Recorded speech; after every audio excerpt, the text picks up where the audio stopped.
So, welcome to the Magdalene Global Collective. This is a unified temple space that I have devoted to Mary Magdalene and all of those the goddesses of light, the higher beings of light. And my intention is that you're held in this space while you listen today. And there's a beautiful sharing I have, and I'm so delighted to share with Annette today. Annette Burke is should we say a psychologist, psychotherapist, and also a sound healer. And she really has put 2 feet in now on the spiritual journey as well. So I would really say the budding priestess in the making as well. We'll be confident now with that. And I just want you to share your story in it today and how can you help people and all of your guidance as well, whatever comes through, just let it flow. So welcome it. Thank you so much for having me. I'm really excited to come on. And yeah, I think I might start with my own story maybe and kind of go back a good few years at this stage and then talk a little bit about what my work entails now and yeah, see how that flows. Beautiful, beautiful. Yeah, perfect. Um, so I think what comes to mind when I even reflect on my own journey is I have always wanted to work in the field of psychology. And I think that really has come down to me being curious about how the mind works, like from a very young age. And I I think that curiosity really came from growing up and being in a space where I was witnessing a lot of mental health issues in my family. And being completely honest, like it was quite traumatic for me. My brother had bipolar disorder, and it would have been the norm in my teens, I suppose, for him to go through psychotic episodes. He was in and out of hospital, and that would have happened from around the age of 11, 12. I can remember. So I actually remember making a conscious decision of putting the head down and just studying and Yeah. getting, I suppose, good grades. And it was, the plan to go and study psychology in some realm. But at that stage, I didn't really know how that would look, if that makes sense. Um, so I didn't do that straight away. I didn't get the points. But like life has a bigger plan, you just don't know it at the time. And I went down the very traditional road of studying science in college, and I absolutely despised it. I was good at it, but I just really Yeah. didn't like it. Yeah. Just the logical mind, isn't it? Like it's so, like step by step, you know what to expect. Um, and I think I was really just getting to know, I don't think I really knew myself at that stage. I think 18, 19, in your 20s, you're still really learning life as you go along. And I think it was just a time where, looking back now, I really felt like I was just looking for healing in some form and trying to almost like push past I suppose, growing up in such a chaotic household. And for me, it was almost like I had switched off part of me where I wanted to just put the head down for Mm. distraction. I felt very empty for quite a long time and I didn't really understand why. But I really wanted to understand the mind. And I was all constantly like just reading books, even on like different mental Mm. health issues and different um just the mechanism of how the brain works, the human development from like, when you're born right up until, death. And I just was fascinated. Um so I went completely away from what I was studying in college. I went into the world of the corporate side of things. I went into um, a recruitment position, which I stayed in for 10.5 years. Um, and there were so many good elements to it. It definitely um, allowed me to go back to college and, do something that I've wanted to do for so long. But I always knew deep down, like, it wasn't really where I was meant to be. And did you Um, feel like, could you describe that you felt like, this, obviously you felt it in your heart and you felt it in through your body as well. Did you feel this push to go in that direction? Did you always feel no matter what decision you made and you settled in, you still felt the push of the inner calling? You just couldn't quite describe what it was. that is exactly it. It's Mm. like a nudge. It's like this gentle, almost like what wasn't working out was just kind of like, drifting Yeah. away or just It's feeling not in for my you. body. Yeah, Yeah. yeah. It's like Mhm. your body knows, and I would have had anxiety, for a large part of my life, and it would be that feeling in the pit of your stomach that just something doesn't feel right. Yeah. Um, yeah, absolutely. Like the body tells you everything you need to know before your mind does. And Thousand you were percent. searching, this is so interesting for me as well, because like I've spent 22 years now in the spiritual field, but like, you're searching for the answers, trying to find them through the mind and the psyche. But like, can you really say now, was it all on the mental level, or was there spiritual energy involved as well, even in the breakdown when you were younger and everyone around you? What would you call that anxiety now? Is it really just, I don't feel safe here? I think, yeah, that's probably it. Like even putting it in those words, I think it was almost like, yeah, that anxiety was almost like telling me I needed to run or leave or Yeah, just get out of what I was doing at that stage. 100%. I think that's for me part of like that spiritual awakening, like that. yeah. Yeah, that you can't Even even though you explain it. can't define it as a spiritual awakening at the time, but you just No. know you can't take on that suffering for yourself because as much as you'd feel guilty for all those around you, but it's not yours and you wanted a different life for yourself. That was that strong nudge as well, like nearly like the angels kind of point like the needle on a compass. They point you in the right direction. Yeah, that's it. Like, absolutely. I think it all really, really changed in 2017. That's a year that really stands out for me, just Yeah. because there was like a massive ending, like lots of heartbreak, but a lot of beginnings.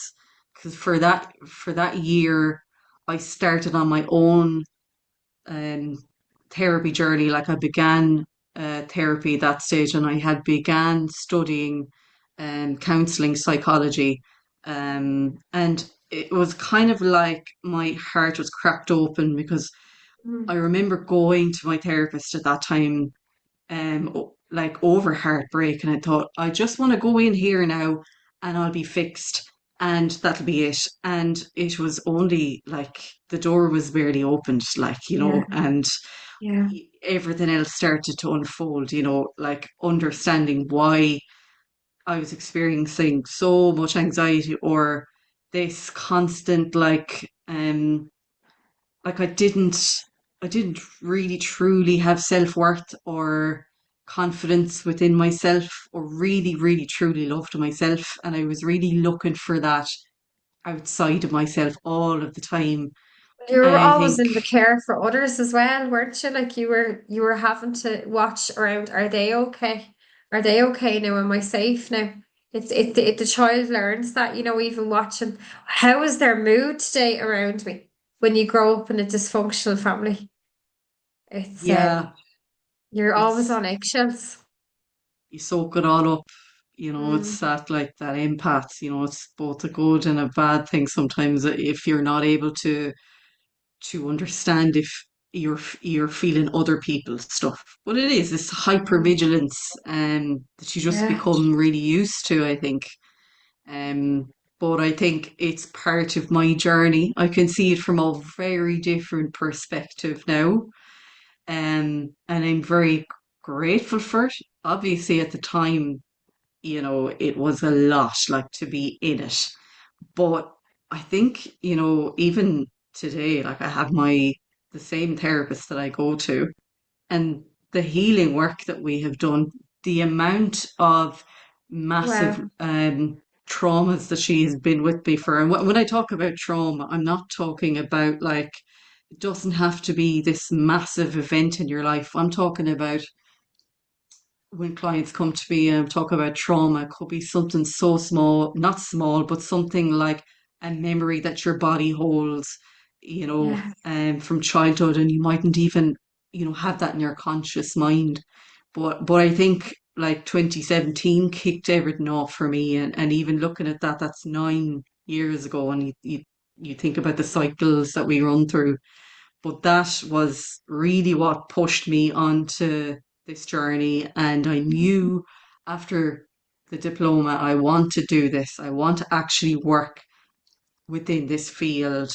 And I think I wanted to to first get a taster for it because I was a little bit afraid, would this be too much for me, and then I started to really understand that no, this is part of my journey. Like what I've gone through is going to help me be able to sit, with a person in front of me who is in pain, who really just wants to be seen. And I think it wasn't my time, at that stage to be working in this area. So I took a break. So I went traveling for a couple of months, and I lived in Athens.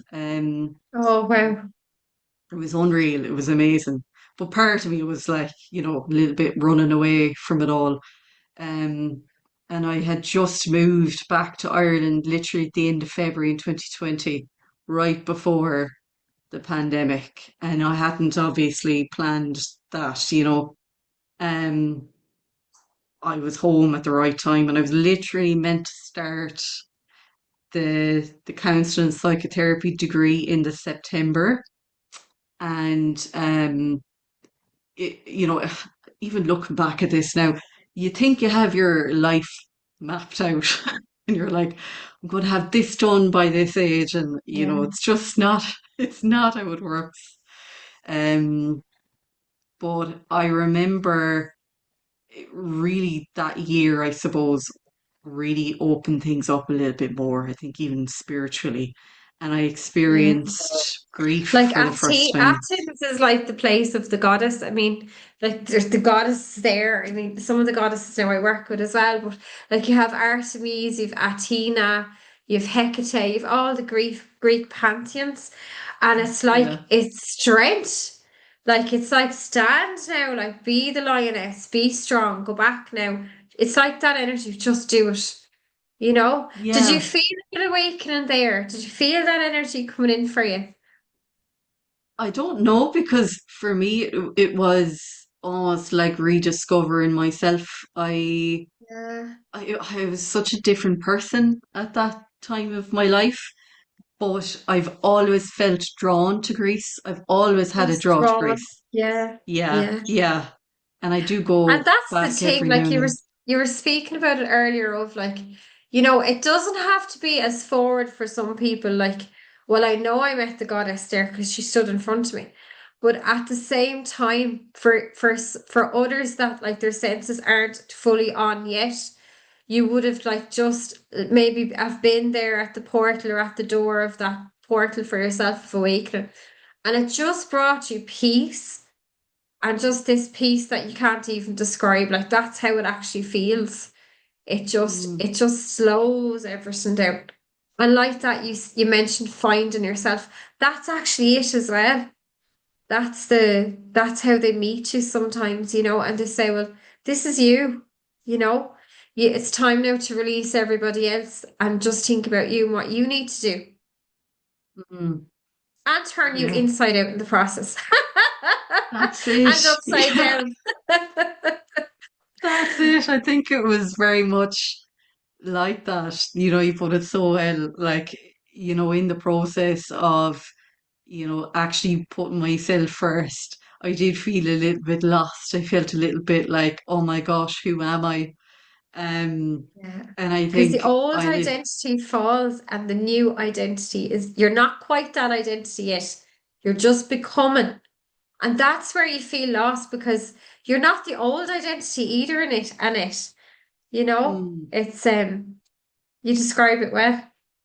mm, yeah, yeah. And I think like that was really like the before, but the before everything changed, especially worldwide when you look at what 2020 had for us. So I think everything is not it's not a coincidence. And I think at that time I was very, you know, very much still, searching for who I was. And even though I always had the plan, to go on and train and um work as a counselor at some stage in my life. I didn't know when that might be. I think I had I was literally just about to start my degree down in Limerick part time alongside work in 2020 in September, and then my mum actually passed away literally that month, and um it was a big shock because she had just been diagnosed with lung cancer in the August.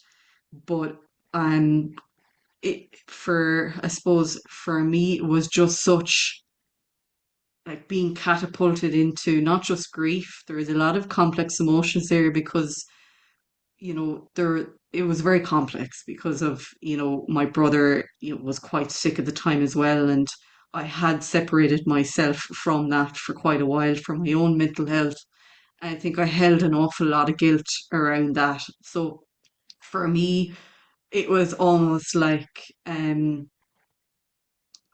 being thrown into grief, but almost feeling like, oh my gosh, um, how like it's hard to describe. I think it was, the first time where I really experienced grief. I have lost people in my life up to that point, like my grandmother and that, but this was like my mum, and I think I I really struggled with that obviously for quite a long time, and I don't think it was ever going to be straightforward, or not that anyone's journey in grief is, but Oh this was yeah. extra complicated, and just there Mm. was a lot of unsaid words, there was a lot of pain there on my side that I just felt I could have said more, or it felt like such a sudden ending. And I think that that human part is very much still working through it in therapy, but I think it really from where I'm at now, I can see things from such a different perspective. Yeah. And for me, I still have those moments that really, really can knock me for six, like, and I really wish that I could, just say to her, "Oh, look at me now! Like I literally left my corporate job and I'm going out my own." And I do feel her around me. And I It's think amazing. it's I like, how do I describe? Feel like grief is beautiful because it means that you still hold all of that love, and it just makes things a little bit more complicated when you've added emotions in the mix that you're not maybe expecting. Like, and I suppose I'm not really going into the details there because it's a difficult one for me. And I think my brother also was such like it was we had such a complicated relationship. Like he was really, in a lot of pain with his illness. And I think anyone that has family members that have bipolar or schizophrenia, I think it really puts such a pressure on the family. And like I can really speak more about it now. But I think growing up, it was just like, put the head down and get on with it. But my brother had his own problems and he tried to take his life, several times, but he took his life in January of 23. And it was really, really just, it's hard to explain because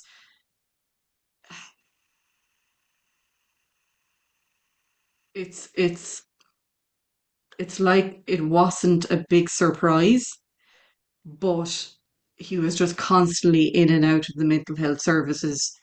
And I think no matter how much someone tries to help you, if someone has so much psychological pain within them, it, there's literally nothing you can do. And I think I come from this place of always wanting to fix everything. I have done for you know, since I've been growing up. And I think that's something that Yeah. I really need to work more on as well, because I think you can't, you can't fix anyone. But that in itself, like you can imagine as well um, for someone who, like my family members were, they've literally, my dad, for example, has lost his wife and his son in a very short period of time. And I think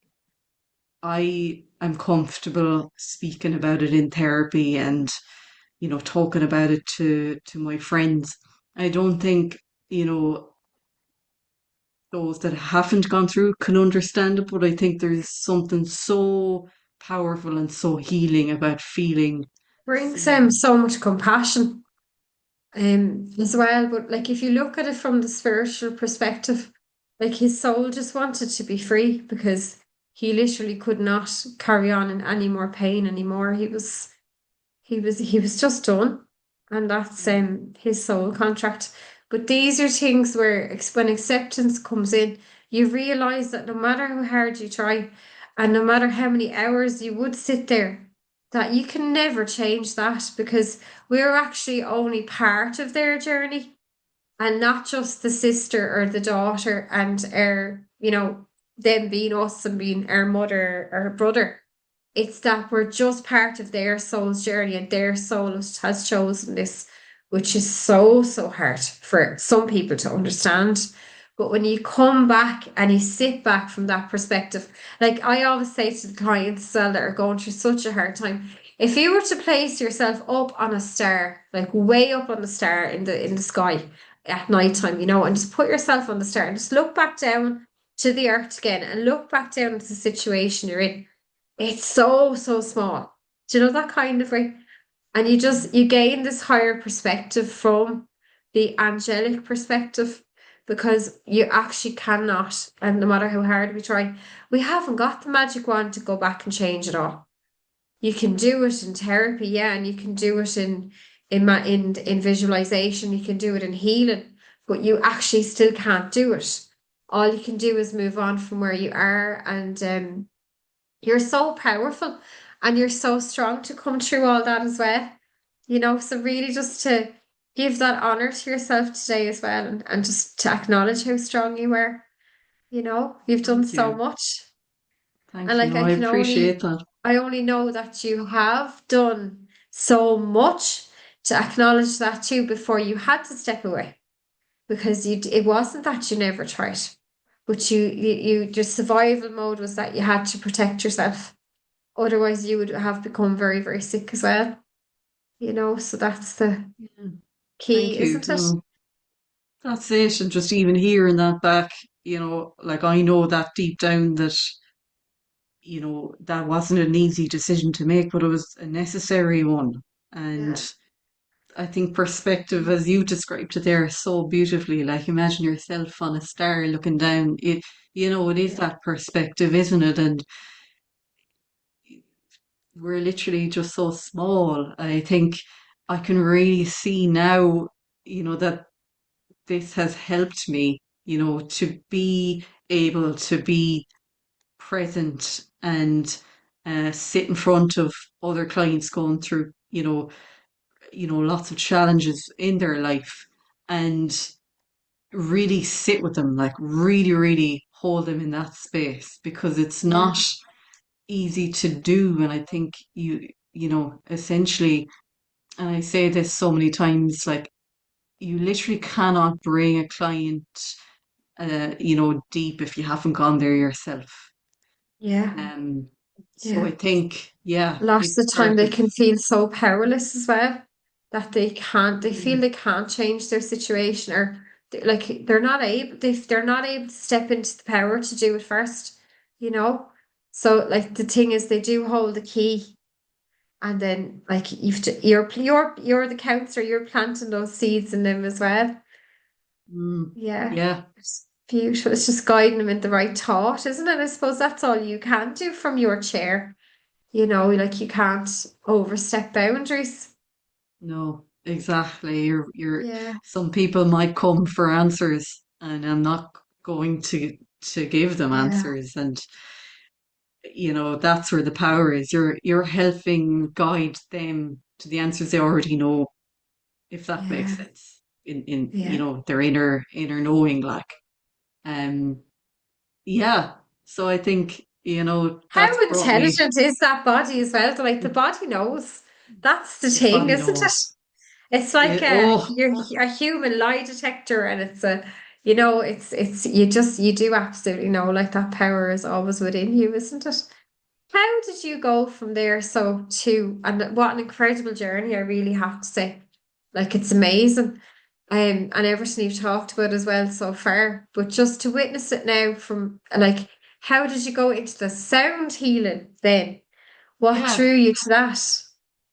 I have always loved going to sound baths. I think I went to my first ever physical one out the road here in Barna. I'm going to say was it 2021? Yeah, So relatively new, like, and I remember going to this lady, and she was just magical. She also like sang, and her voice, it yeah, was it was angelic, like it was amazing. And I yeah, remember this, I don't know if this sounds strange, but I remember leaving feeling physically a little bit nauseous. But I felt that was good because I was like, this is yeah, shifting something. There's obviously something yeah, that needs to be yeah, moved. And I felt like I was floating at the same time. Like it was unreal, the yeah. experience. And I was Well, like, oh, I want to go to more of these. And they weren't really on as often at that stage. I feel like it's only starting to pick up. yeah. But Start to come back. Yeah, yeah, yeah. Like I think I never really knew at that stage, oh gosh, yeah, I'm going to actually train in that and do it myself. But the seed was planted at that yeah, stage, and yeah, I actually only went and trained last year and loved it, and I was like, this is amazing. Just find I find the world of sound healing fascinating, that you literally have yeah, different frequencies for different ailments yeah, maybe in your body, or just yeah, if like if you want deep relaxation, popping on 432 hertz, which is literally the frequency of nature, just instantly helps to just calm the nervous system. And I suppose,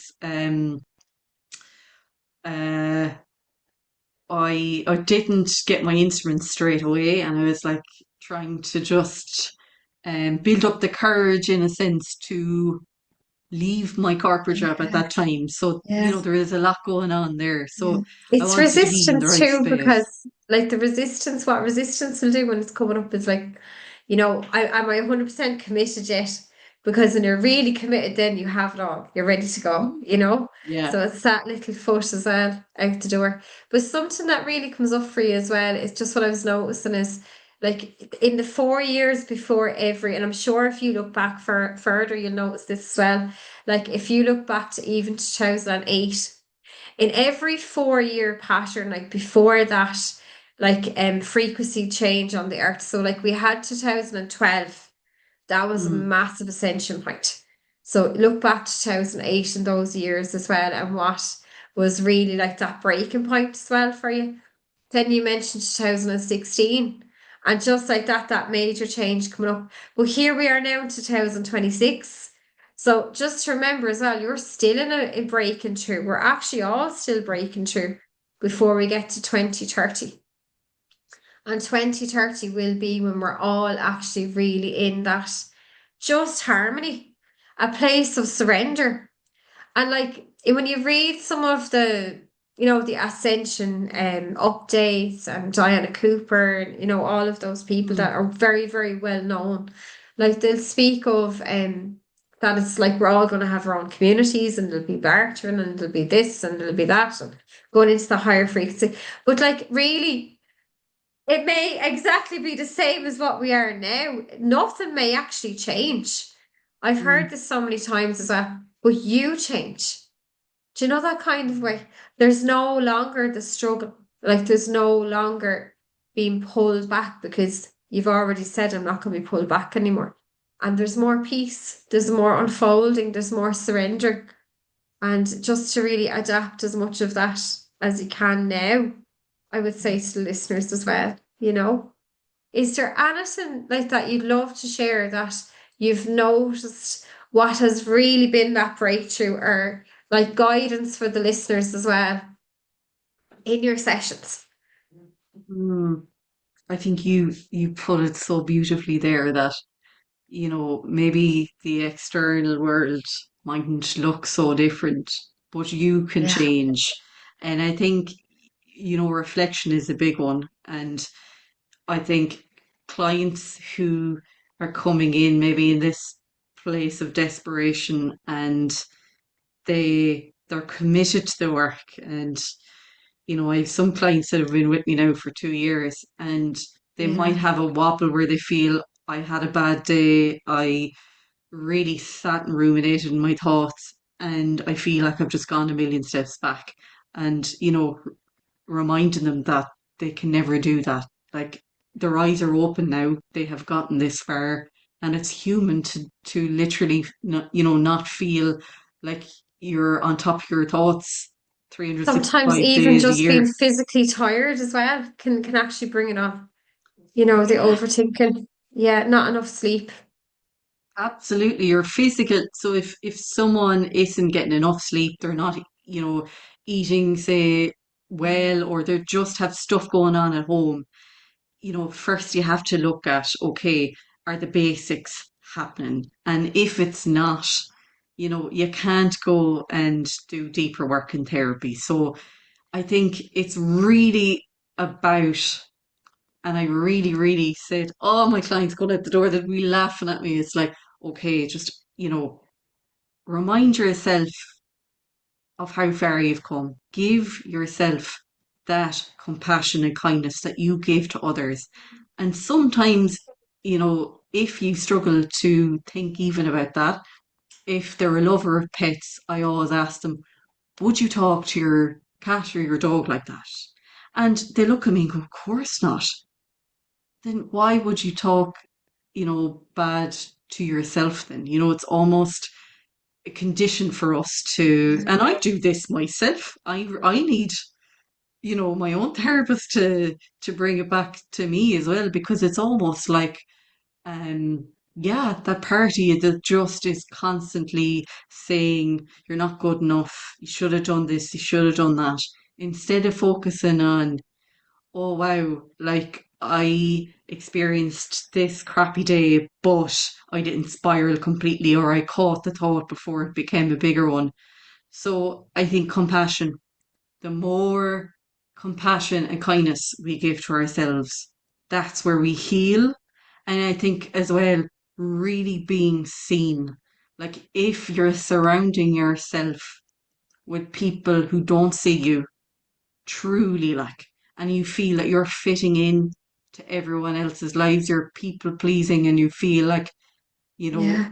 they're not going to love you if you say, something that they mightn't agree with. And it's again, it's all back to that self-worth. Do you love yourself enough to actually step away if something just doesn't feel right within your body?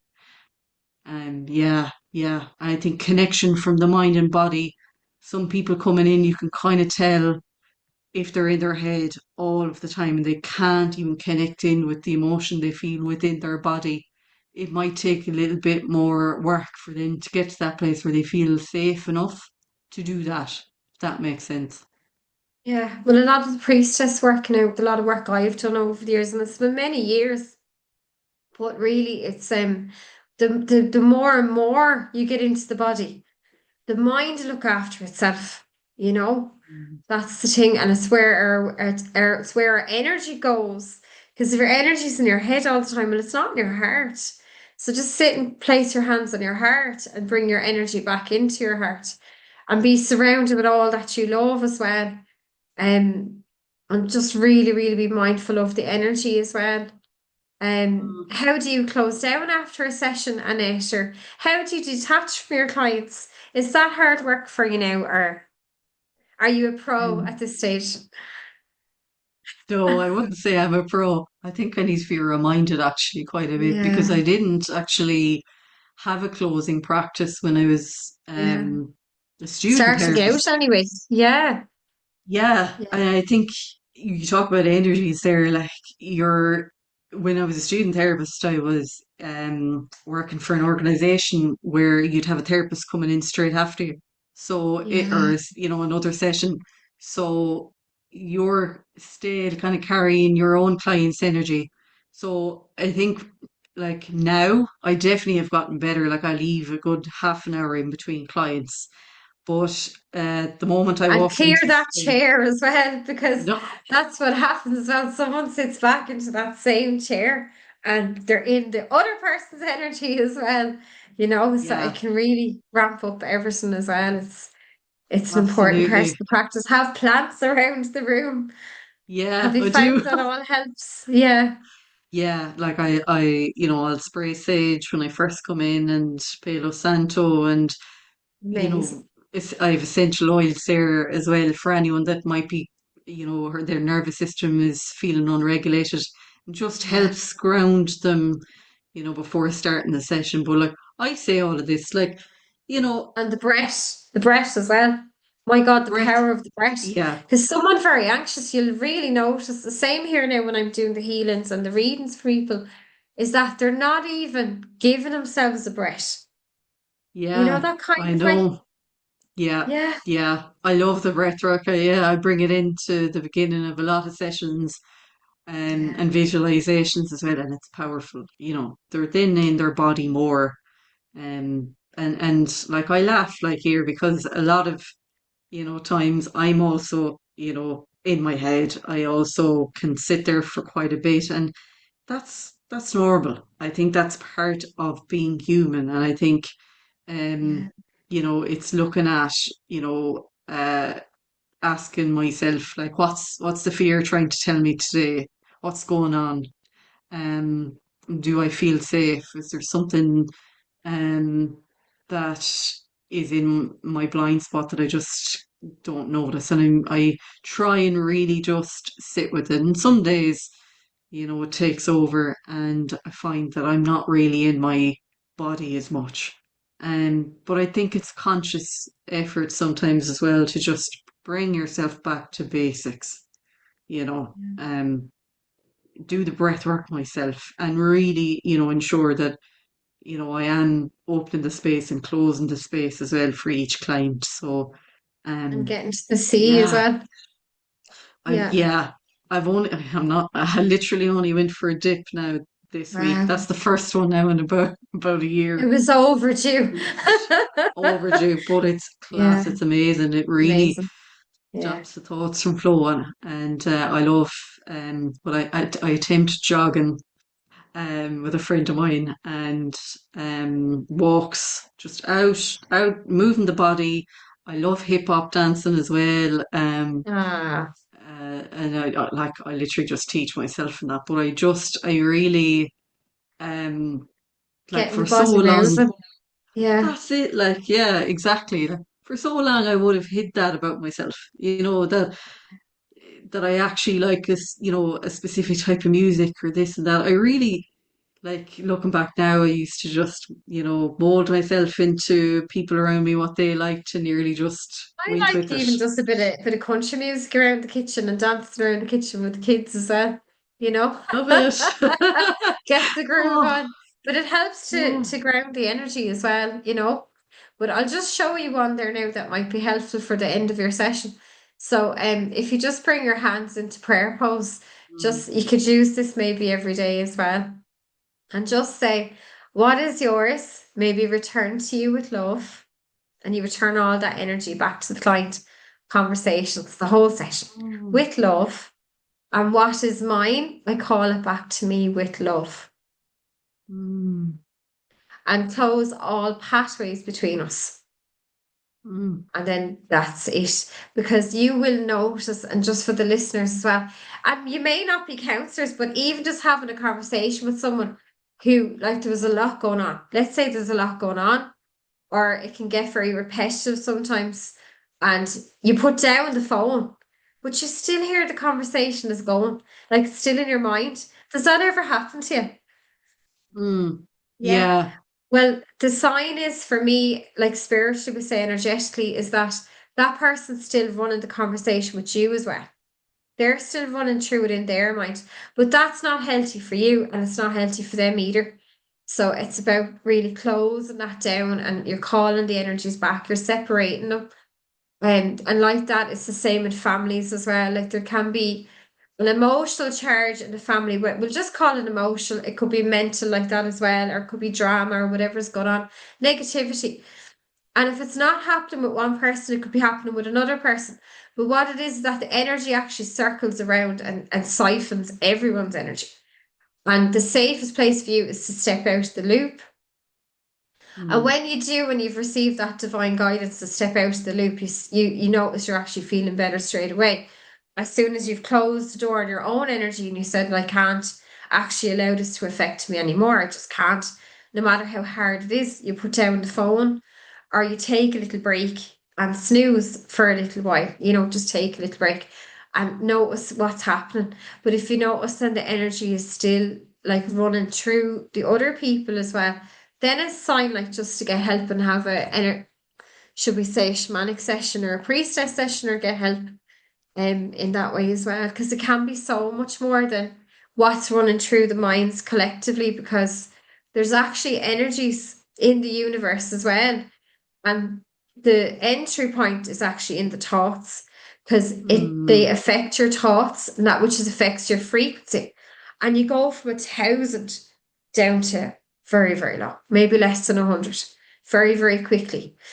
And if you can stay in the heart, which is actually the key, you will stop, you'll stop that from happening. But the key as well for the clients is tell them straight away, acknowledge it straight away when you start to receive the dip, when you start to receive the little pinch of, I'm going back into that closed state now where I'm feeling the lack of abundance or I'm feeling, you know, a lot's going on. Notice it then and start to change it straight away. Even if it's just getting out that front door and going for the fresh air and cleansing it and earthing it. Would you agree, Antoinette?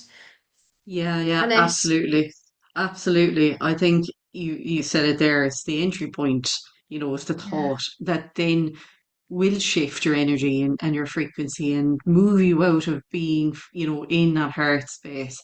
I think it can be something as simple as shaking things up, going out for a stroll, having a bit of a Mhm. bop in the kitchen, really, really just like, yeah, moving the body, I think. And I very much, prioritize my self-care, and I'll always have like a session every couple of Yeah. weeks of bioenergy or Reiki, or I go to a sound bath myself once a month, and I just find filling that cup up you can actually just feel that energy of just like that joy, that real excitement, and that you can give to others again from that place, Yeah. and that Yeah. you deserve it, as well, that you deserve that,